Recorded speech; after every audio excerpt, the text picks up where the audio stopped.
Have the Packers inspired confidence that if you don't make him the highest paid player, if you save a few $1 million here or there, that they know how to spend it better than any other team? These are not the Patriots. They're a middle-of-the-pack organization, so to speak, with the best quarterback who ever did it.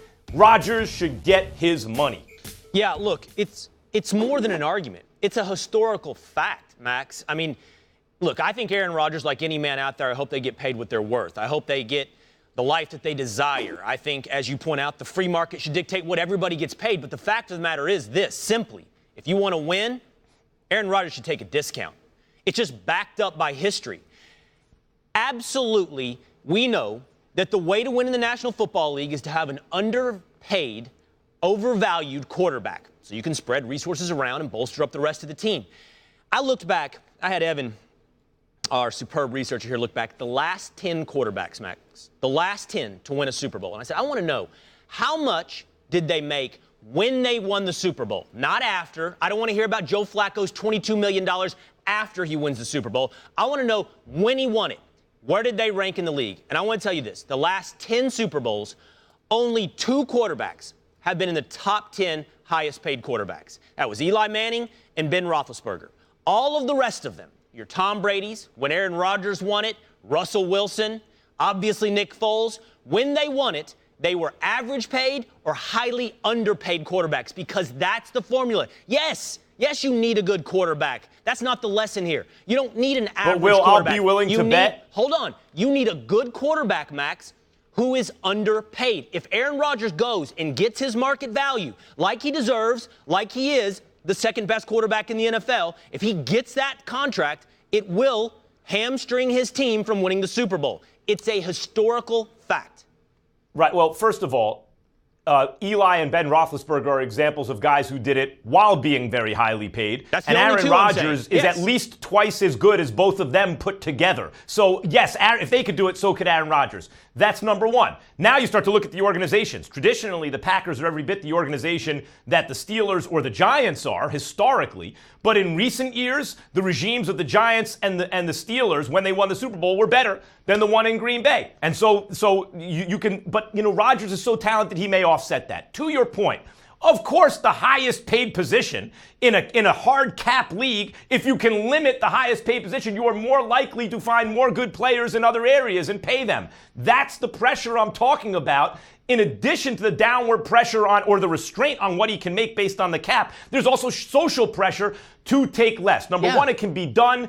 And it has shown it can be done, and Aaron Rodgers can also do it, even if he's the highest paid. Number two, I wonder if you controlled, instead if you looked at quarterbacks, look at other highly paid positions. I'll bet you if you save money at your left tackle spot or your right defensive end spot. In other words, any of the super highly paid spots, if you can find guys on rookie contracts or guys on bargains, of course you have more money to spend in other situations. That goes for any position. No. Why should Aaron Rodgers take less? Because quarterbacks get paid inordinately more than any other position. I mean, you want to listen to Josh Norman. In his entire career, Josh Norman, and this is one of the highest paid cornerbacks in the league, in his entire career, he hasn't made as much as Brock Osweiler.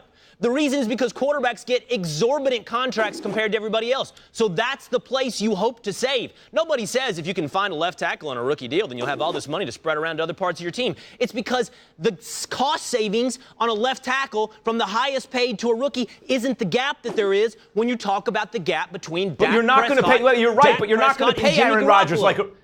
You're right, but you're not going to pay Aaron Rodgers like a rookie. We can throw that out. Yes, you're going to but pay him a that's ton of money. Listen, so but- that couple of extra $1 million on the margin, you think the Packers are the organization to take that and say, aha, we have an extra $2 million under the cap this year. Now we're Super Bowl contenders. Unless your rebuttal is going to be Gisele Bündchen, I think the obvious answer is, if you're interested in winning, be like Tom Brady.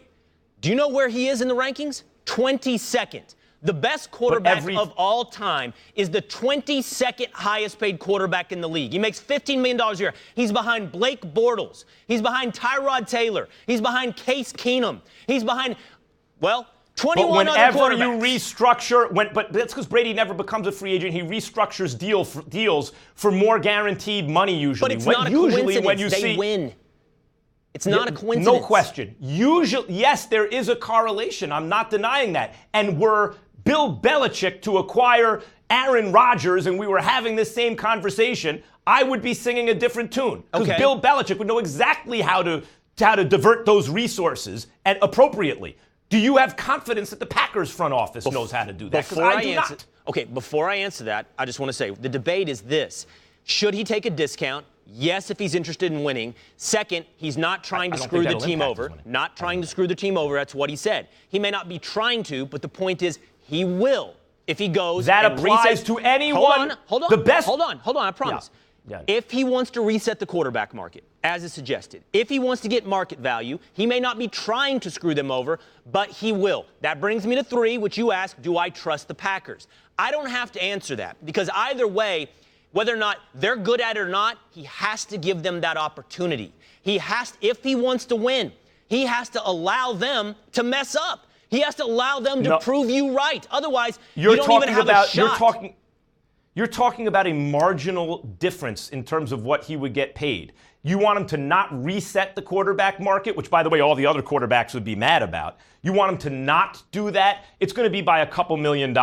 What are they going to sign? A veteran linebacker, and that's going to make all the difference? No. When you bring up these other examples, a guy like Dak Prescott, Carson Wentz right now, these kind of guys, that gives you a tremendous advantage. Roethlisberger early in his career to win a Super Bowl because you're paying them next to nothing. That's tens of $1 millions in savings, $15 million in a given season. That can land you all the pieces you need. When you are talking about a first ballot Hall of Fame quarterback still in his physical prime, likely with years ahead of him, so you can pay him that huge bonus and prorate it over the years. When you're talking about that guy and say take less money, you're talking about usually a couple of $1 million a year. That is not a good example in terms of demonstrating how that savings can help the team.